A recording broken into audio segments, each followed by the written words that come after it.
So this video now will just present three approaches among many that we can use to do our live lectures. The very first one is the use of virtual classroom, and I think most of us are now familiar with virtual classroom. We had some discussion on that, and I did a presentation on it. But for those of you who may have forgotten, I will just go over that very quickly. In our courses, we will have access to virtual classroom, and virtual classroom could either be on your toolbar or it could be found under adding an existing activity. So recall in the last video, in the previous video, I set up my weeks using 3 submodules, and under each submodule, the first 2 submodules, submodule 1 and submodule 2, one would be like representing the Monday and the Wednesday of a Monday-Wednesday cycle, or a Tuesday and a Thursday of a Tuesday-Thursday cycle. So in each of those, we would have to schedule lectures. So if I'm teaching on a Monday, I would have lectures. If I'm teaching on a Wednesday, I would have lectures. And the question is, how many lectures do I have on that particular day? So I'll just need to schedule that many lectures. So let's start off with virtual classroom, which I think we already have some familiarity. And to add a virtual class, we will go under add existing activities, add virtual class. And I'm doing this for, I believe, the first submodule. If you have not created any classrooms yet, you should actually go and schedule all of your classes. In my case, I have some classes that were already previously scheduled, but let's pretend that we're doing this from scratch. So I am going to teach Monday at 10 a.m. for the entire semester and Monday at 1 p.m. for the entire semester. So let's actually go and do this. So we'll call it, let's say my 10 a.m. class is section A. So to be lecture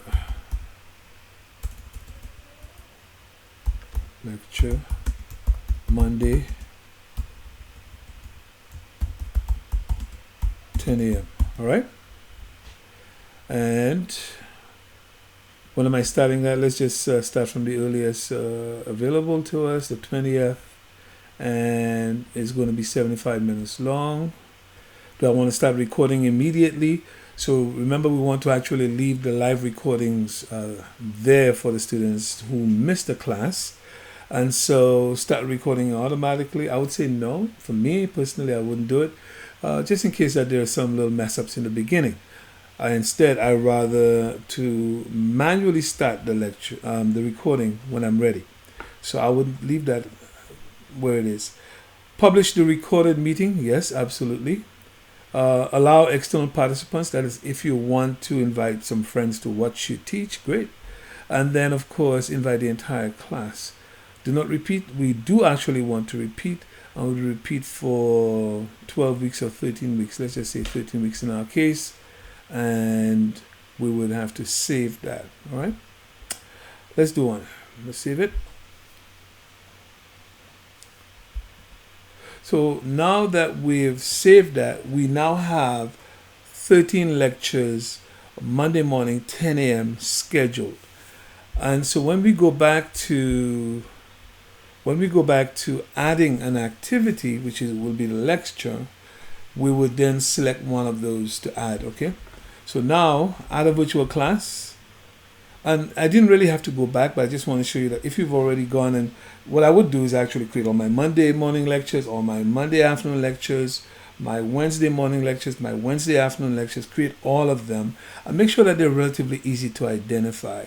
Because you might want to actually specify the day and the date, or the day and the week, so that way it's easy to recognize them when you're actually looking to grab the activity to put in your content. Okay, so now that I'm going to add an activity, and you could see here that the list of classes that I've scheduled are available to me. And the first one, you see, lecture Monday 10 a.m. number 13. It would have been better if I said what week that was. But in my case, I know because I'm scheduling from week 1 to week 13, that's obviously the last Monday, right? And the last Monday, week 13. So I would really be looking for Monday, week 1. Let's see if I could find that. I believe this might be the first one right here. Lecture Monday, 10, let's see. This one, number 1. So that's it right there. Okay, but I would recommend that perhaps what we do is you use the day and the week and the time. So it would be week 1, Monday, 10 a.m. Week 1, Monday, 1 p.m. Week 2, Monday, 10 a.m. and so forth. And that will be relatively easy to identify. All right, so I'm just going to select this here and insert that. And as you can see, my lecture is now scheduled. All right. And if we click on that, when the day actually comes, because we schedule it for a particular day, then the students will be able to enter the virtual classroom 15 minutes before class actually starts. I believe it's 15 minutes or 10 minutes before classes actually start. All right. So it's actually there, it's scheduled, it's under the right time. I could go now and under here, if I had already set up my classes for Wednesday, I would add existing activities here, go to my virtual classroom, so all my classes that were scheduled, and then pick the Wednesday of that particular week and then add it to my list. All right. So that's what I would have done, but I haven't actually created the Wednesday ones yet. So that's that. And in terms of practice and assignments, I know I'm not actually scheduling I'm not scheduling those right now, but that would have been in the previous lecture. So it's just a matter of scheduling the classes. So the first one is virtual classroom. We could do that relatively easily. All of us have access to virtual classroom, so we should be leaning towards virtual classroom. Now, some of us actually have a subscription to Skype, and to Zoom, and we like Zoom.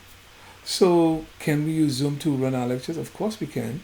All you'd have to do then is to just put the link in your class schedule so that the students know when on that particular day, click on that link and they will join your class. And you would actually indicate the time so that way they know what time to actually go there and join the class. That one is relatively easy. Now, because Zoom is not integrated inside of brightspace, we actually need to physically take our link that from our Zoom account and actually post it in our schedule. So here we're going to now create this by not adding an existing activity because Zoom is not part of brightspace, but rather by creating a link. So that link would be to our Zoom account. So title, and let's just call this Wednesday class. I'm just going to do this one for Wednesday. 10 a.m. and the URL for that. So now I need my Zoom URL. So I need to go where I have it stored on my notes. I copy it over here, bring it here. All right. And then I could decide that I want to just open it as an external resource, which basically means it takes it out of brightspace and then allows the students to open it in a separate browser tab or browser window. Okay, so we could just select this and say create. And so now our Wednesday class is there. If we go back to week 1, we should see it scheduled. Now it shouldn't be here, it should be on the Wednesday, shouldn't it? So I could actually drag it over to, I believe I should be able to move it to this submodule. It's not coming. Alright, well, we'll leave it there for now. But I should have created it over here in this section. Alright, what I could do is, just to be consistent, I could create a link. Wednesday, 10 a.m.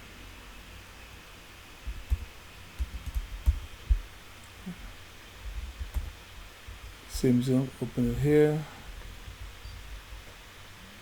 Cool, let's go back. And I'm just going to take it out from here because this section represents Monday, this section represents Wednesday. So I will delete that from here. So there we go. So now we have a Monday class, now we have a Wednesday class, all right? And then we would repeat that across all of the weeks. So now that's Zoom. So we've done virtual classroom and we've done Zoom. Last but not least is Teams. And we know that generally if you ask people, they prefer Zoom to Teams. So why am I bothering with Teams? The reason why I'm bothering with Teams is because all of us as faculty members, because we have access to Office 365, have access to Teams. We could download it on our desktop, or we could actually use it in a browser, and we would log into Teams with our St. Mary's account. So harvey.miller@smu.ca and my password, and have access to Teams. All the students also have access to Teams, so we could perhaps run our classes in Teams. And maybe that might be a slightly better experience in virtual classroom, which I find the window for virtual classroom can be small. Whereas in Teams, you could make, you could actually set it up in such a way that you go full screen. Okay, so now let's set up a lecture Monday afternoon, 1 p.m. and we're going to actually do it using Teams. So let's do that. So because if you look here, I don't have Teams on my toolbar, but anybody who wants it, Shauna can make sure to add Teams to their toolbar. But if you look under adding existing activities, just like virtual classroom, oh sorry, let me just close that. I'm trigger happy here.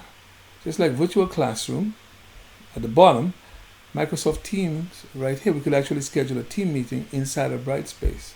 So we take that and we're about to schedule.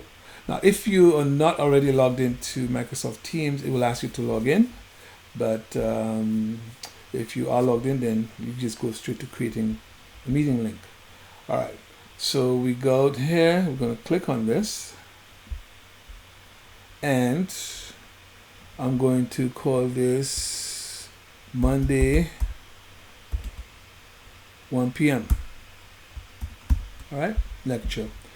And I need to set the date on that. This is Monday the 20th.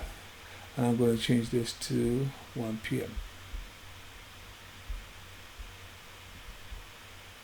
to 2:30 p.m. There you go. So start time, end time, and we name it and we create. So that's cool. One of the things you want to do is to set your meeting options. It's useful to do that. So if you go under here,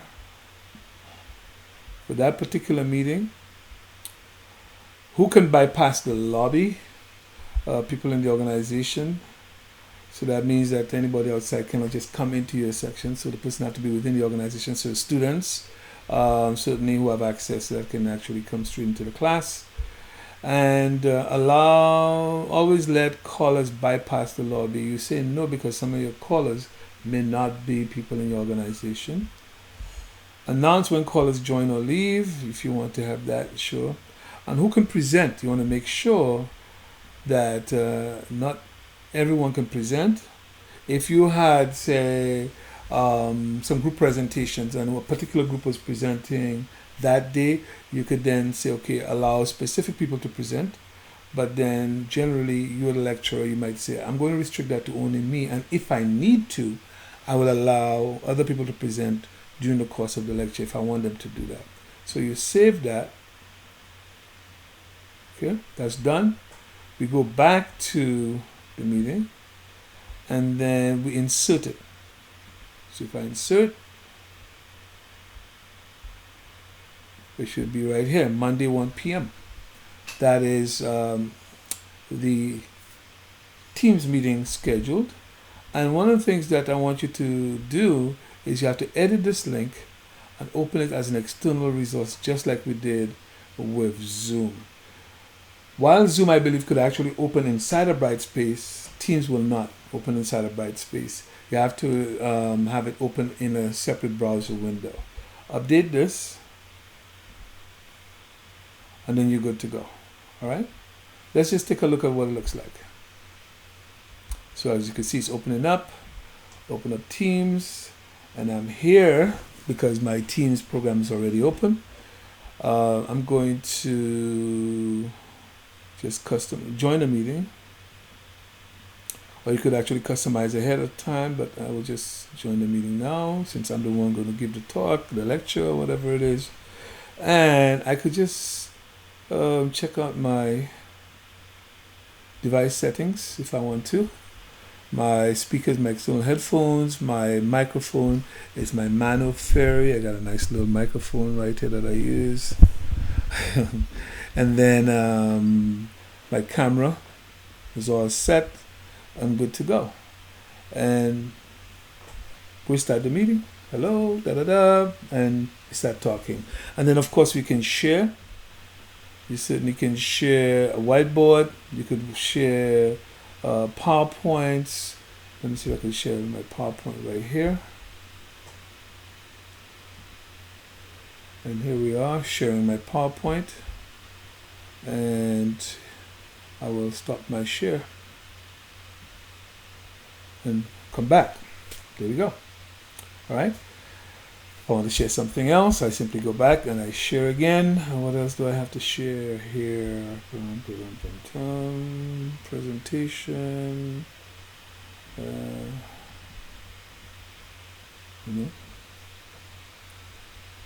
So this is actually a file I was previously open. So it actually has to open the file itself, and I'm not seeing anything in here. Here we go. Right? HR Excellence Model, people, and so forth. And then if I'm done sharing, I simply stop sharing right here.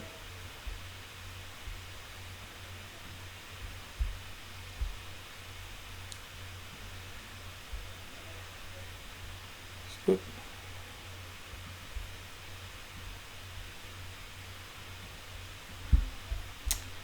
All right, and away we go. Stop presenting, and I'm back. All right. So that is Teams. And if let me just mention that there is a whiteboard actually in Teams. And if you have the tablets that the dean actually paid for, you could use that as your input, device, which is basically technically a mouse.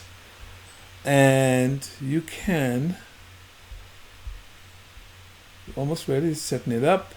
We're going to present so that we're not collaborating here, and away we go. Only I could edit, and I'm doing my stuff here. Hello. Oops. This is one angle, this is another angle, and whatnot. Cool.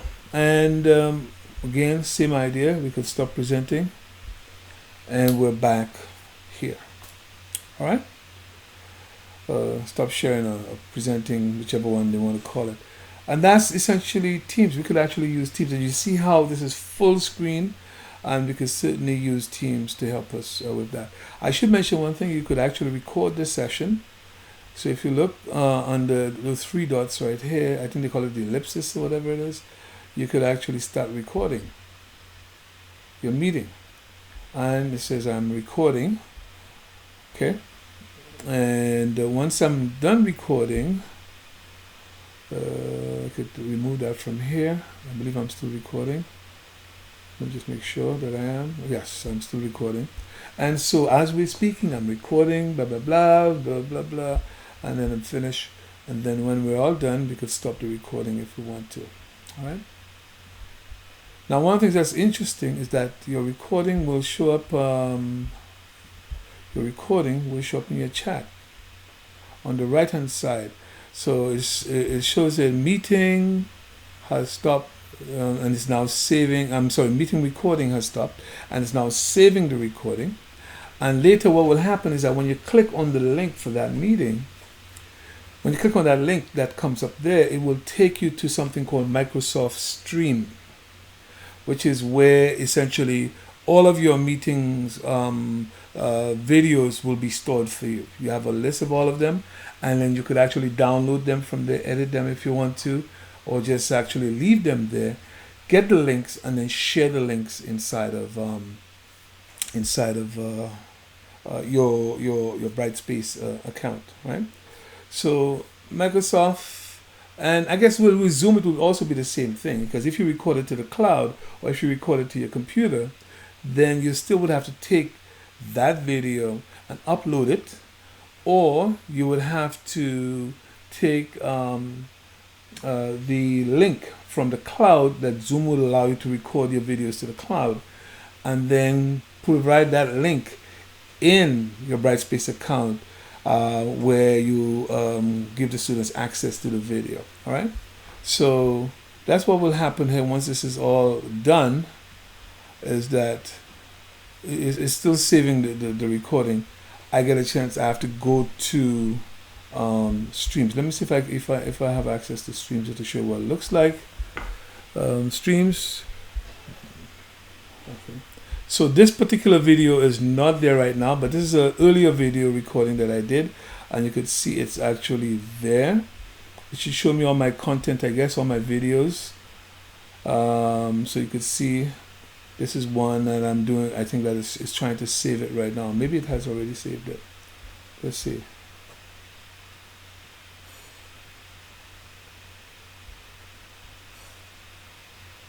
Your meeting. And it says I'm recording. Okay. And once I'm done recording, I could remove that from here. I believe I'm still recording. Okay. So you see a little piece of it right there. Highly compressed video. And then what you can do with that, so this is if you go under here, you could actually download the video, delete it, replace it, trim it, edit it. You could do a lot of that in here. Also, you can share it, and this is where you can share it via email, embed it in an HTML file, or you could actually just copy that link. And if I now copy that link, I could go back to my Brightspace account, right? Week 1, and then say, okay. Let me include here a link and say Monday's video lecture. Monday recorded lecture, right? Monday's recorded lecture. Paste the URL in here. You could open it as a separate resource. Create that, and then there we go. Monday's recorded lecture. If I open that in a new window, let's see what happens. It should take me to the stream. There you go. And the students could actually watch that. All right? Your meeting. And it says I'm recording. Okay? And so there you go. So that was essentially me now finishing up. Let's just go back here. Let me just go back to Teams. I'm going to end Teams right now. Okay. And you see my video actually shows up there from that particular meeting. Remember too that once you log into your Microsoft Teams account, you'll see all your previous meetings, and then for each of those meetings, if you recorded video, you will actually see the video that the link to the video that you recorded, and you could go and access it from Microsoft Stream. All right. So I've now come out of here. I could close my Teams and go back to my Brightspace account. And as I showed you just a little while ago, that we now have the video posted, right? And so forth. So there we go. And that is now Teams. So we could use Teams if we want to. We could use virtual classroom if we want to. We can use Zoom. So these are 3 options for us to consider. And now is a good time to just play around with those things and get the feel for it, so that by the time September comes around, we are good to go. All right. Thank you very much, and chat with you soon. Bye-bye.